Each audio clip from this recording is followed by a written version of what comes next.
খুশি খুশি বেরিয়ে তো গেছিলাম বাড়ি যাব বলে, বাট স্টেশনে গিয়ে এমনটা হবে আর এমনটা এক্সপিরিয়েন্স করব আমি ভাবতেই পারিনি। লাইফে ফার্স্ট টাইম আমি এমন কিছু এক্সপিরিয়েন্স করলাম, আর এটা আমার লাইফের সব থেকে বড় একটা লাইফ লেসন, যেটা আজ আমি তোমাদের সাথে শেয়ার করতে চলেছি। তো hi everyone, welcome to my mini blog. দিনটা ছিল 3rd of January। হ্যাঁ, আমি যেহেতু উত্তরাখণ্ডে কলেজে পড়াশোনা করি, তো ওখানে আমার কেউ নেই, আর এটা যেহেতু আমি ফেসবুকে পোস্ট করছি তাই সবটাই বলছি।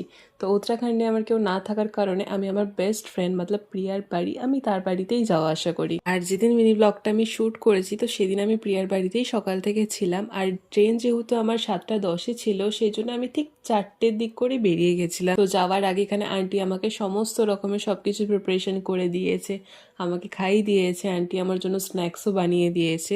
আর এবার সময় ছিল আমার বাড়ি যাওয়ার জন্য রওনা দেওয়ার। তো আমি তো খুবই খুশি ছিলাম যে আমি ফাইনালি বাড়ি যাচ্ছি। আর এভরি হস্টেলার্স ক্যান রিলেট কি আমরা কিভাবে ফিল করি বাড়ি যাওয়ার আগে, আর বাড়ি যাওয়াটা আমাদের জন্য কতটা স্পেশাল হয়। তো আমি বেরিয়ে গেছিলাম 4টে নাগাদ। আর রুদ্রপুর থেকে লালকুয়ার ডিস্টেন্সটা যেহেতু অনেকটা দূর, সেই জন্য আমাকে 4টের সময় বেরিয়ে যেতে হয়েছিল।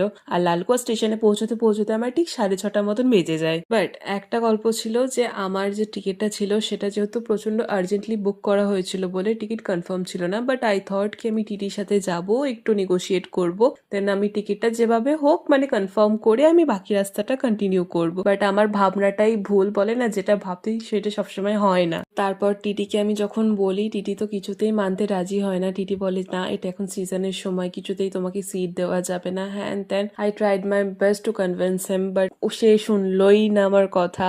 যাই হোক, তারও দোষ ছিল না, বিকজ সিজনের টাইম ছিল, দোষটা আমারই ছিল যে আমি টিকিটটা বুক করেছি বাট কনফার্ম হওয়া অব্দি আমার ওয়েট করতে হতো। তো যাই হোক, এটাই ছিল ব্যাপার। তারপর টিটি আমাকে লিটারালি বলে যে তুমি ট্রেন থেকে নেমে যাও, তোমার টিকিট কনফার্ম হবে না, তো ফালতু আশা রেখে লাভ নেই। তো আমাকে ট্রেন থেকে নামিয়ে দেওয়া হয়, আর আমি ভালো মেয়ের মতন ট্রেন থেকে লিটারালি নেমে যাই। আর স্টেশনে নেমে তো আমার মাথায় বাজ পড়ার মতন অবস্থা, আমি যে কি করব কিছু বুঝতে পারছিলাম না। তারপর বাবা, দাদা, আঙ্কেল সবাই বললো যে না, আমার এখন প্রিয়ার বাড়ি যাওয়াটাই ঠিক। তো আঙ্কেল আমাকে বলছে তুই আমার বাড়ি চলে আয়, তারপর দেখছি কি হবে। তো আমার মনটা যেহেতু খুবই খারাপ হয়ে গেছিল বলে আন্টি আমাকে বললো যে কোনো ব্যাপার না। আমি তো লিটারালি কান্নাকাটি করে এসেছিলাম যে আন্টি কি হয়ে গেল দেখ। তো আন্টি আমাকে বললো কোনো ব্যাপার না, তুই আমার কাছে থাক, কালকে তোকে মাসির বাড়ি ঘুরতে নিয়ে যাও, যতক্ষণ না ট্রেন হবে তুই আমার কাছে থাক।